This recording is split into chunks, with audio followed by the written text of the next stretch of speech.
The classroom was filled with noise, the kind that bounced off walls and refused to settle. Chairs scraped harshly against the floor. Laughter rang out in uneven bursts, and somewhere in the middle of it all, a paper ball flew across the room before landing with a soft thud. The teacher had not arrived yet, and the students were taking full advantage of that brief, unsupervised freedom. Voices overlapped. Jokes were shared too loudly, and the air carried the restless energy of a room that had momentarily forgotten rules. But in the last row, near the window, sat a boy who made no sound at all. He kept his head slightly lowered, not enough to seem completely withdrawn, but just enough to avoid attention. His hands rested quietly on the desk, fingers still, as if even the smallest movement might draw unwanted eyes toward him. His gaze drifted slowly across the room, observing everything without truly engaging. He noticed the laughter, the gestures, the shifting expressions, but whenever someone's eyes came close to meeting his, Ilu Kethawe, the sunlight slid through the dusty glass window beside him, soft and filtered, casting a pale glow across one side of his face, while the other remained hidden in shadow. It created a quiet contrast, as if even the light itself could not fully reach him. No one sat next to him. It was not because the seats were full. There were empty chairs scattered across the classroom, spaces where anyone could have chosen to sit. But his seat remained untouched, avoided without words. A group of boys in the middle row leaned toward each other, their voices dropping into whispers before rising again with barely concealed amusement. After a moment, they glanced back at him. "Look at him," one of them said, a smirk forming as he tilted his head. "He's like a statue," another added, laughing under his breath. "Maybe he forgot how to talk." Their laughter broke out louder this time, no longer hidden. The boy heard them. Of course he did. Every word reached him clearly, cutting through the noise with sharp precision. But he did not react. He had learned, slowly and painfully, that reacting only made things worse. A glance, a frown, even the smallest sign that he cared it only encouraged more. So instead, he turned his eyes back, toward the window. Outside, the sky stretched in a dull shade of gray. The wind pushed against the branches of a nearby tree, swaying them back and forth in a slow, restless rhythm. A few leaves clung on stubbornly, before finally letting go, drifting downward in quiet surrender. It was calmer out there. Quieter. He preferred that. A few moments later, the classroom door opened, and the teacher walked in. The shift was immediate. Voices lowered, movement slowed, and the room gradually settled into something more controlled. "All right, class," the teacher said, placing a book firmly on the desk. "We'll have a small presentation event next week." A chorus of groans followed, some exaggerated, others genuine. "Each student will come up on stage and present something," the teacher continued. "It can be anything: reading, speaking, performing. Your choice." This time, the reaction was different. The groans faded into murmurs of curiosity. Excited whispers spread across the room as ideas began forming instantly. Some students leaned into their friends, already discussing what they might do. Others joked loudly about performing something ridiculous just to make people laugh. The boy in the back did not move. He remained still, as if the announcement had passed through him without leaving a mark. The teacher's eyes moved across the room, scanning each student briefly, before pausing on him for just a second. Then they moved on. It was always like that, seen, but never truly noticed. The rest of the day dragged on in a slow, uneven rhythm. Lessons were taught, notes were written, and conversations sparked and faded around him. But for the boy, time felt heavier, stretching in a way that made every minute more noticeable. When the final bell rang, it shattered the quiet structure of the classroom. Students immediately gathered their things and rushed out, forming groups as they moved into the hallway. Laughter returned, louder than before, filling the corridors with energy. But the boy walked alone. His footsteps were soft, almost blending into the background noise. His pace was steady, neither too fast nor too slow, as he kept close to the wall, instinctively avoiding the center where attention was harder to escape. Outside, the air greeted him with a cooler touch. The sky had darkened slightly, clouds gathering with quiet intent, and a light breeze carried the faint, familiar scent of approaching rain. He walked down a quieter street, turning away from the busier roads where crowds gathered. The houses here were small and closely placed, their presence simple and unassuming. Some windows were open, and from inside came faint sounds, televisions murmuring, distant conversations, the soft clatter of everyday life. He reached a modest house at the end of the lane. The paint on its walls had begun to fade, worn down by time and weather. The door creaked softly as he pushed it open, the sound echoing briefly before disappearing into stillness. Inside, everything was calm. No loud voices, no laughter, just silence. He placed his bag gently near the corner, careful not to disturb the quiet, and walked into a small room. The space was simple, almost bare. A bed stood against one wall. A wooden chair rested near a small table, nothing more than what was needed. And in the corner, there was something covered with a cloth. He approached it slowly, each step measured, as if the moment itself required care. His fingers hovered for a second before gripping the edge of the cloth and pulling it away. Underneath was an old piano. It showed its age in small vista edges worn, the surface marked by time. A few keys, slightly but it was clean, carefully maintained. He took care of it. He sat down in front of it, his movements quiet and deliberate. For a moment, he did nothing. He simply looked at the keys, his reflection faintly visible in their polished surface. Then, slowly, he placed his fingers on them. The first note was soft, almost like a whisper finding its way into the air. Then another followed, and another. The silence in the room began to shift, replaced by a gentle melody that grew with each passing second. His fingers moved cautiously at first, as if testing the space, but soon they found rhythm. They moved more smoothly, more naturally, as confidence replaced hesitation.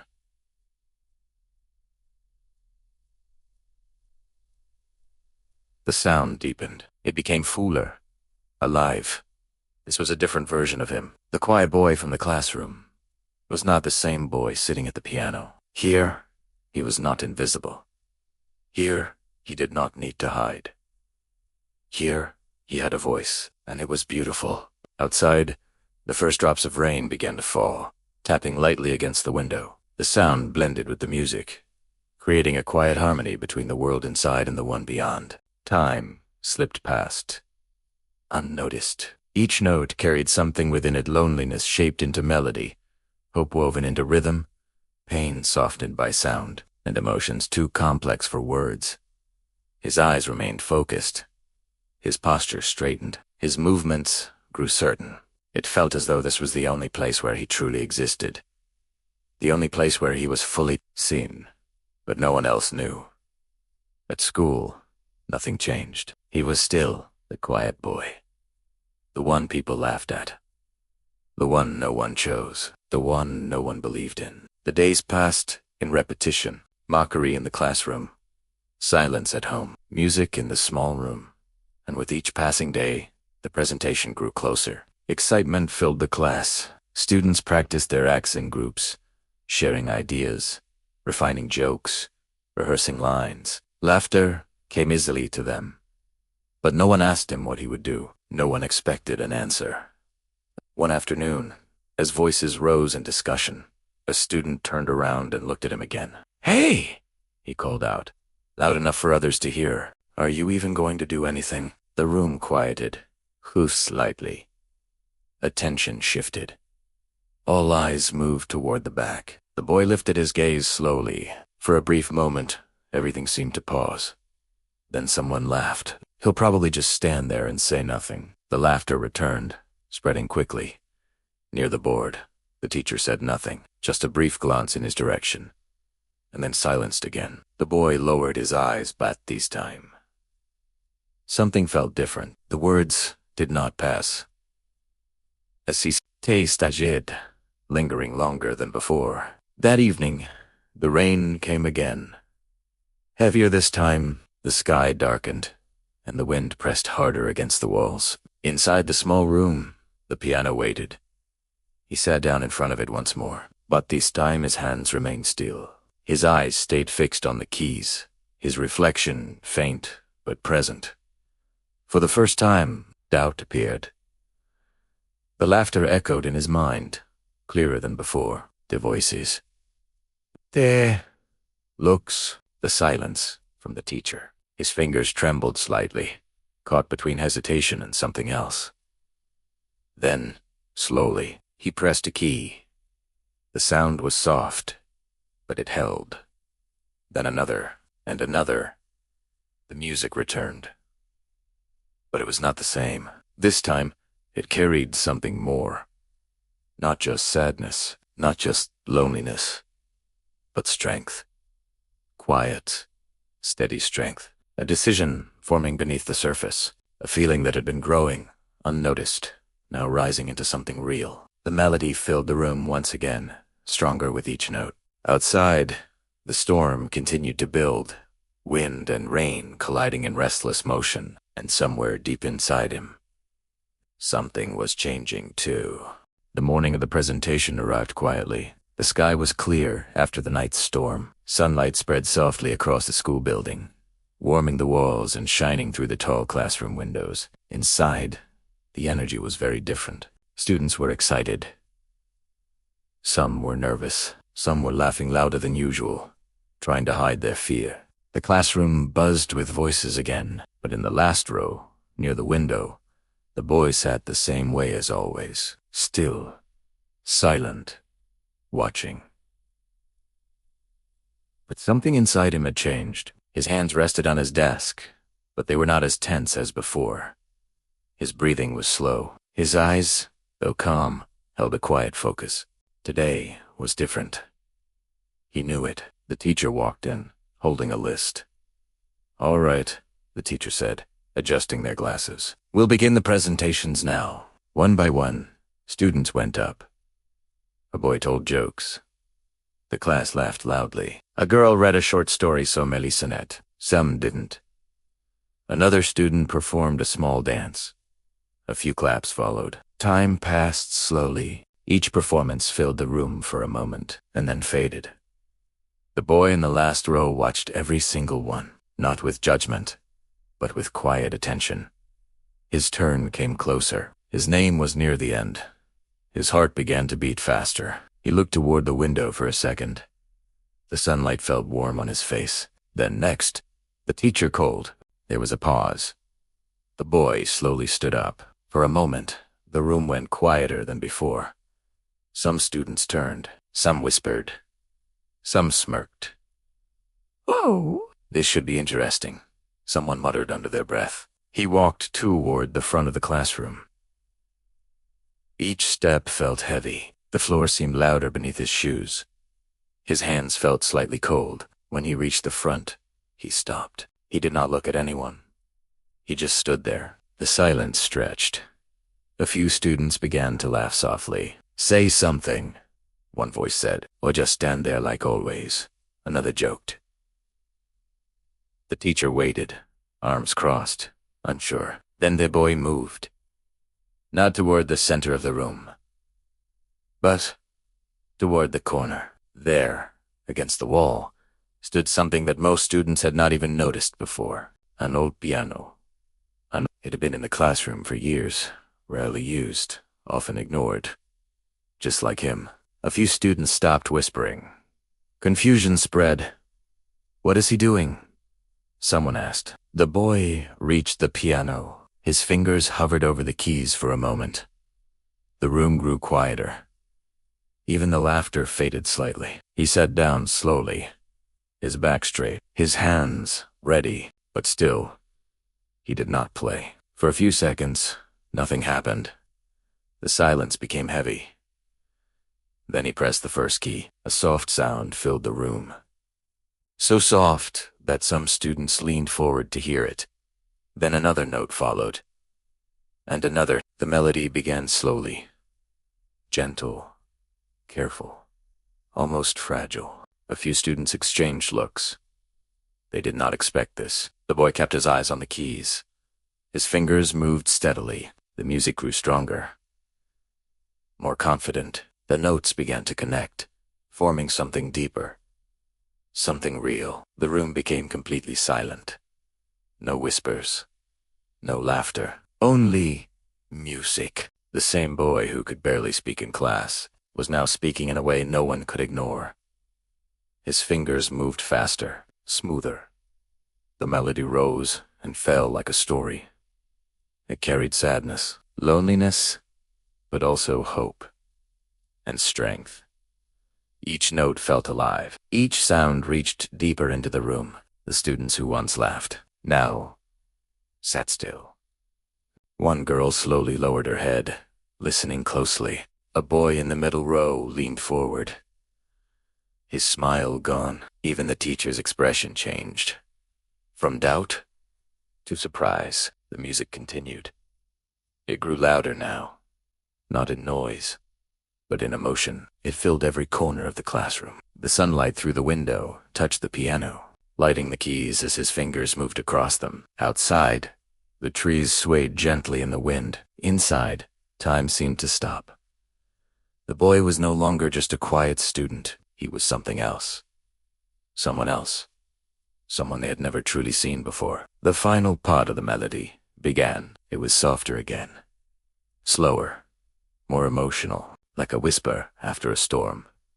His fingers moved gently, almost carefully, as if holding something fragile. The last note lingered in the air, then faded. Silence returned. But this time, it was not empty. It was full of something no one could explain.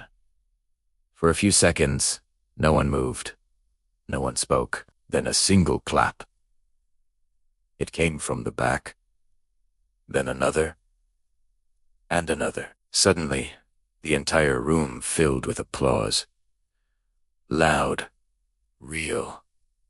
Unstoppable. The same students who once laughed were now clapping harder than anyone. Soma stood up. Others looked at him with wide eyes. The boy slowly stood from the piano. His hands rested at his sides. He finally looked up.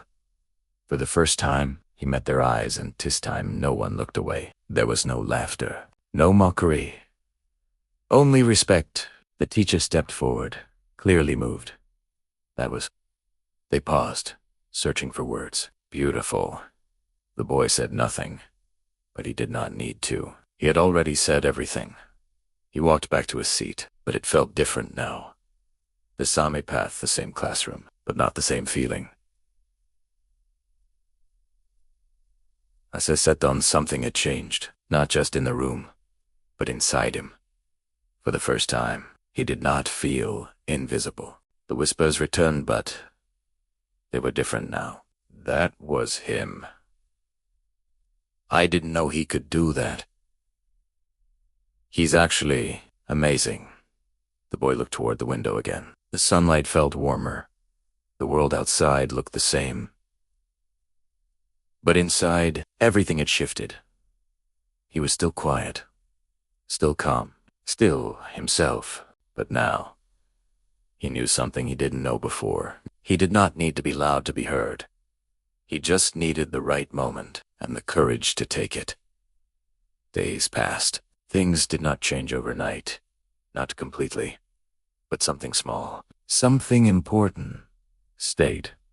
People nodded at him now. Some even smiled. A few tried to talk to him. And though he still spoke little, he was no longer alone in the same way. The piano in the classroom was no longer ignored.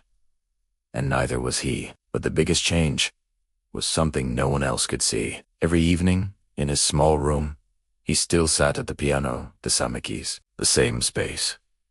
But now, there was no doubt in his hands, no hesitation in his heart.